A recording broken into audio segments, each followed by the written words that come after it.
Hey guys, I'm Stephanie and this is Steph Stove, and today I wanted to share with you something that I remember loving as a kid growing up and a recipe that I enjoyed, and it is homemade blueberry muffins. So let's get started and make our own homemade blueberry muffins. Let's go.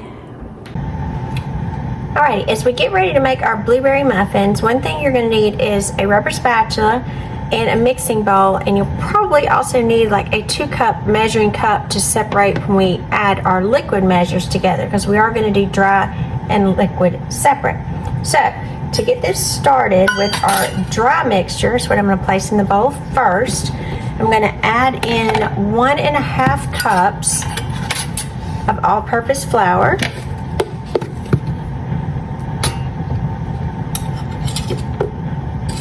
And always level your flour off. So there's a half. And I'm gonna measure in, about time to refill my flour container again too. Measure off 1. And again, when you're measuring anything that's a dry measure, you want to have it together like this and just level it off so you get a good solid measure. So there's 1. So we have now 1.5 cups of all-purpose flour measured out. And then to this, we are going to add 3/4 of a cup of granulated sugar. So the same thing, and I'm going to measure this out with a 1/4 of a cup measure. I'm just going to shake this one. I'll do it 3 times. For 3/4, 2, 3. So that's 3/4. And then I'm going to come back in as well, and I'm going to measure out about a tablespoon of sugar, and I'm going to reserve it on the side, and that we're going to dust on top of our muffins to have a pretty little sugary crunch on top that will be just super yummy. All right, so I'm just going to lightly mix this together with my spatula. Kind of incorporate the sugar and the flour, and then I'm going to add some salt to it, and the salt that I'm going to add is sea salt because this has more trace minerals in it, and I'm going to use a fine sea salt, and we are going to need 1/4 of a teaspoon of fine sea salt. You probably could use table salt just as well, but I like the fine sea salt. I think it gives it an extra good little flavor. It's a little extra dose of the trace minerals as well. Now we're going to add 2 teaspoons of baking powder. So always when you do your baking powder as well, if you just kind of flip the little lid that's back here and pull it over it, little tip, it'll help you kind of scrape it off easy. So that's 1. And always be sure that your baking powder is not expired, because if it does, it will not be as potent and your baking will not come out the way you intended it. So you always want to check the expiration date of that. Sometimes we don't use it in enough time, but you definitely do need to replace it. All right, again, I'm going to just mix this around lightly to be sure that all of our ingredients are incorporated. I'm going to set this to the side, and I'm going to concentrate on our wet mixture. And again, I'm going to use a 2-cup measuring cup for this. I have 1/2 cup of milk already measured in here, and then to that I'm going to add a 1.5 teaspoons of vanilla. And again, it has some of the residue of the baking powder on it. It'll be just fine. There's a teaspoon and 1/2 teaspoon vanilla extract. Then get you another little spatula and just blend this together just so it incorporates.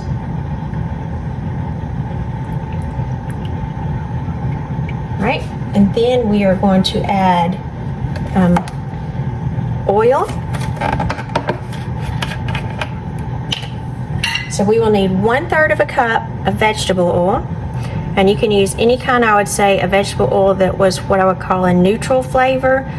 Canola, vegetable, something like that. I would not use a coconut oil because you will still get trace remnants, I guess, of the coconut that you would still be able to smell it and taste it. I know when I use it, my family often says that they can still smell the coconut. And we're going to do 1 egg. Break this separately just in case my egg was bad. Throw that away. Add my egg to this. And you can see this 2-cup measure does perfect. That way you don't have to really use another bowl because you're going to be measuring anyway, so might as well use measuring cup. Right, and I'm just going to kind of work this around to incorporate this. Then, after we've got this incorporated, excuse me, I'm going to set this to the side, and I've got now 1 cup of blueberries. Now my blueberries were in the freezer, so I'm going to drain with a paper towel to get some juice in there. Some of the liquid, I'm just going to place it on top of it to get that extra liquid out.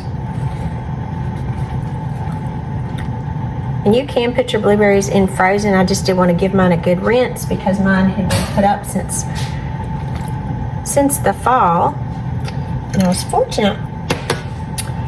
My daughter's friend, her family grows blueberries, and so she gave us these blueberries, and they're just delicious.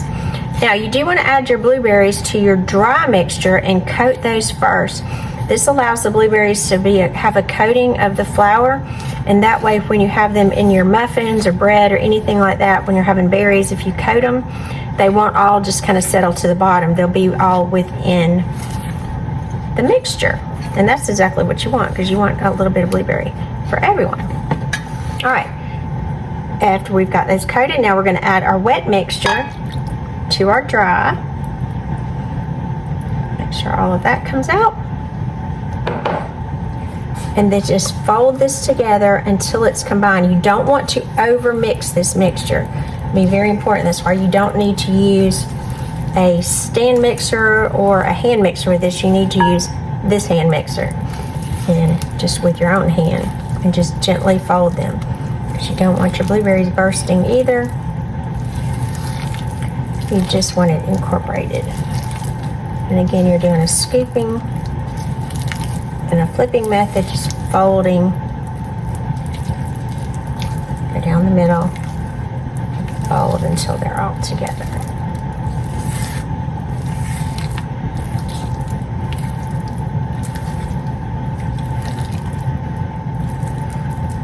When I was baking this, again, I was thinking about my childhood from it. So, if you can remember, some of you, I found this nice bowl. Kind of makes me think of the 70s. My dad had it at his house, and so I thought it'd be perfect to make because, again, I think of those times growing up in the 70s and having those green, golden colors, those avocado, everything. So that bowl made me think of that. So we're going to set that to the side for just a second, and I've got my muffin pan out, and I'm going to go ahead and line this with paper liners. Now, if you don't like to use liners and you prefer to just spray your pan, you can, but I prefer to use the liners. And this particular muffin pan is a 12 pan. I'm going to start off putting 10 liners in here because it's kind of dependent on how full that I make these, as if it will make 10 or 12. And so just kind of depending on how generous you are in your portions. You want it about half to 3/4 of a way full when you measure them in. So let's see how many we get. So I'm gonna take me a big scoop. Scoop them, drop them down in here. Those blueberries. Oh, they're so pretty in there. Look at that batter. Oh, isn't that pretty? Makes me think my mom used to make blueberry muffins for us all the time. Boy, I loved them growing up. I was so fortunate as a kid that my mom was such an excellent cook. She made just about everything we ate from scratch. Rarely did she use canned anything.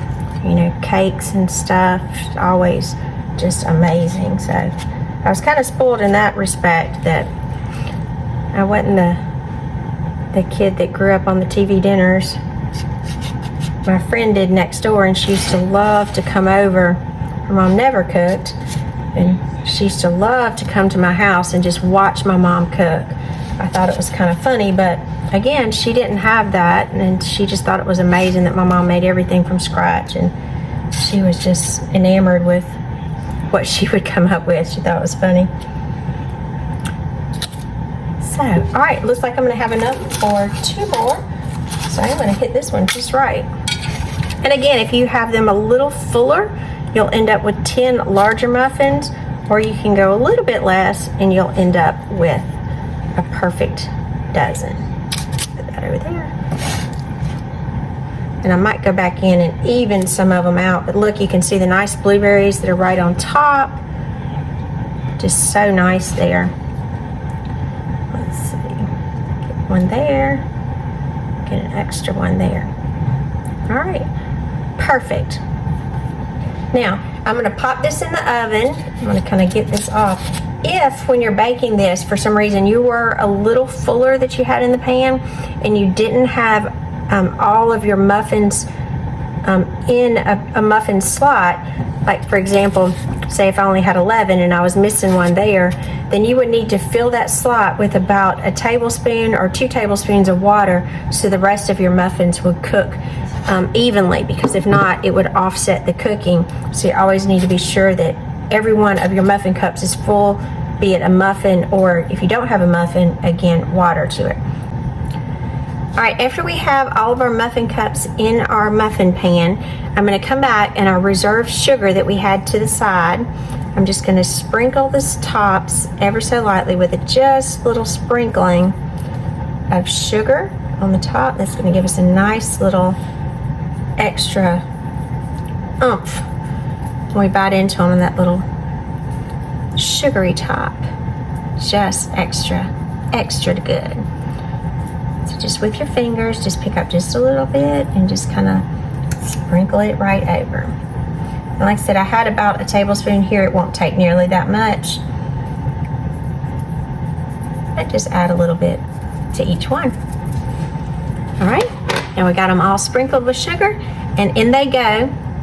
They're gonna bake in the oven on 400 degrees. So I've already had my oven preheated on 400. So they're gonna bake, like I said, about 15-20 minutes, or until a toothpick inserted comes out clean. So let's get this in the oven and get our muffins going. All right, our timer's going off. Let's check our blueberry muffins. Look how pretty they look. Look at that. They look perfect. So let's double check with our toothpick. I'm gonna go into the center and see we have just a little bit showing here. So even though they are browning, I'm gonna put them back in for just a couple of minutes. And I'm gonna pull out just a little bit of tinfoil and set over the top so they do not brown any extra, because I like the color that we've got so far. I'm gonna push them back in, and I'm gonna put them back on for 3 minutes. Alrighty, our timer's going off one more time, so let's give them another check. Remember, we are checking to be sure that our insides are perfect. We added our foil so we wouldn't get any additional browning. So let me go into the center one. So we are perfectly clean. I'm gonna try another one. Clean, try one on the back row. Perfectly clean. So we are very good at this point, so they are ready to come out. Look at those muffins. We're gonna let these cool up on the counter on a wire rack for about 5 or 10 minutes until they're just cooled down enough, and then we're gonna get into them and eat them. I'm Stephanie, and this has been Steph Stove, where today we made homemade blueberry muffins. And this was something that I can remember as being nostalgic in my childhood, as my mother would make homemade blueberry muffins quite frequently. And it's just kind of something I had a hankering for. So I decided to share that recipe with you guys today. So I do hope you make this. And if you do, you may want to add, like I like to put butter on my muffin. So this is some homemade butter that I made just the other day. And I'm going to smear it on top.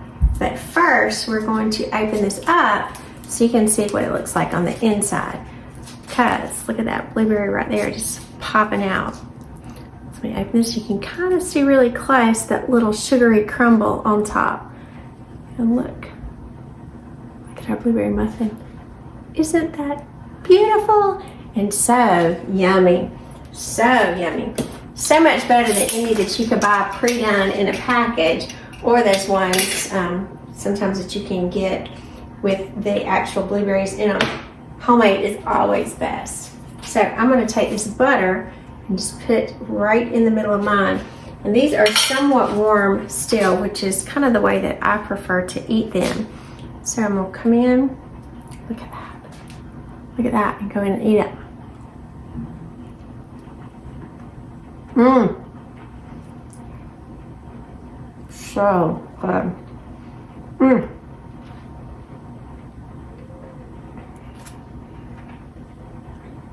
Mmm. The blueberries are popping in my mouth. They're so good. Mmm. So remember, Steph, give us a thumbs up. Click that subscribe button for more great content like this. And remember, enjoy making memories with your family as well in the kitchen around food, because Steph, we're making memories one dish at a time. Thanks so much for watching. Have a great day.